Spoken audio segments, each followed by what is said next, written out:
സംസ്ഥാനത്ത് ശൈശവ വിവാഹങ്ങളിലും കുട്ടികൾക്കെതിരായ ലൈംഗിക അതിക്രമങ്ങളിലും വലിയ വർധനവ്. കഴിഞ്ഞ 6 വർഷത്തിനിടെ മാത്രം 43 വിവാഹങ്ങളും 11,404 ലൈംഗിക അതിക്രമങ്ങളുമാണ് റിപ്പോർട്ട് ചെയ്തത്. ബാലമരണങ്ങളുടെയും തട്ടിക്കൊണ്ടുപോക്കുകളുടെയും കണക്കുകളും ആരെയും ഭയപ്പെടുത്തും. ജനം ബ്രേക്കിംഗ്. 2020 മുതൽ 2026 മെയ് വരെയുള്ള 6 വർഷത്തെ കണക്കുകളാണ് ഞെട്ടിപ്പിക്കുന്നത്. 2020 8 കേസുകളാണ് റിപ്പോർട്ട് ചെയ്തത്. 2021 12, 2022 6, 2023 4, 2024 10, 2025 7, 2026 3 എന്നിങ്ങനെയാണ് കണക്കുകൾ. ശൈശവ വിവാഹങ്ങൾ നിയമപരമായി നിരോധിച്ച രാജ്യത്ത് 100% സാക്ഷരരെന്ന് മേനി നടിക്കുന്ന കേരളത്തിൽ ഈ നാട്ടിലാണ് ഇത്രയധികം ശൈശവ വിവാഹങ്ങൾ എന്നതാണ് ഏറ്റവും ഞെട്ടിപ്പിക്കുന്നത്.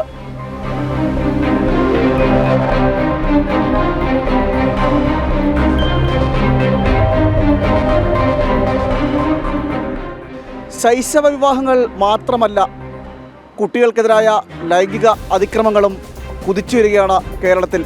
2020 1243 പോക്സോ കേസുകളാണ് ഉണ്ടായിരുന്നത്. 2025 അത് 2242 വർദ്ധിച്ചു. 2021 1568, 2022 1704,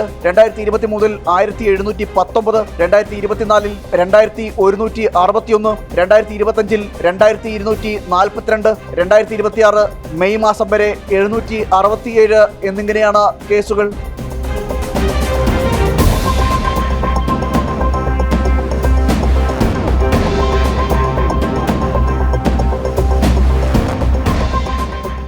സംസ്ഥാനത്ത് കൊല ചെയ്യപ്പെടുന്ന കുട്ടികളുടെ എണ്ണവും ഞെട്ടിപ്പിക്കുന്നതാണ്. 2020 29 കുട്ടികളാണ് കൊല ചെയ്യപ്പെട്ടത്. 2021 41, 2022 29, 2023 33, 2024 23, 2025 20 എന്നിങ്ങനെയാണ് കണക്കുകൾ.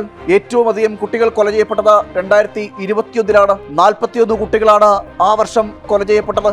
ഇതുപോലെ തന്നെ സംസ്ഥാനത്തെ മിസ്സിംഗ് കേസുകളുടെ എണ്ണവും ഞെട്ടിക്കും. നിരവധി കുട്ടികളാണ് ഇത്തരത്തിൽ തട്ടിക്കൊണ്ടുപോകലിന് ഇരയായിട്ടുള്ളത്. 2020 195 കുട്ടികളെ കാണാതായി. 2021 257, 2022 279, 2023 191, 2024 112, 2025 128, 2026 മെയ് മാസം വരെ 31 കുട്ടികളെയും കാണാതായി. പോലീസ് സ്റ്റേഷനുകളിൽ രജിസ്റ്റർ ചെയ്ത കേസുകൾ മാത്രമാണ് ഇത്. എന്നാൽ യാഥാർത്ഥ്യം ഇതിലും എത്രയോ വലുതാണ്. പെൺകുട്ടികളുടെ ആരോഗ്യവും വിദ്യാഭ്യാസവും സംരക്ഷിക്കുന്നതിൻ്റെ ആവശ്യകത, അതിനെക്കുറിച്ചുള്ള ബോധവൽക്കരണമാണ് നടത്തേണ്ടത്. ഒപ്പം തക്കതായ ശിക്ഷ ഉറപ്പിക്കണം. ബിജു എം സായിക്കൊപ്പം പ്രശാന്ത് ശങ്കരമംഗലത്ത്, ജനം, തിരുവനന്തപുരം.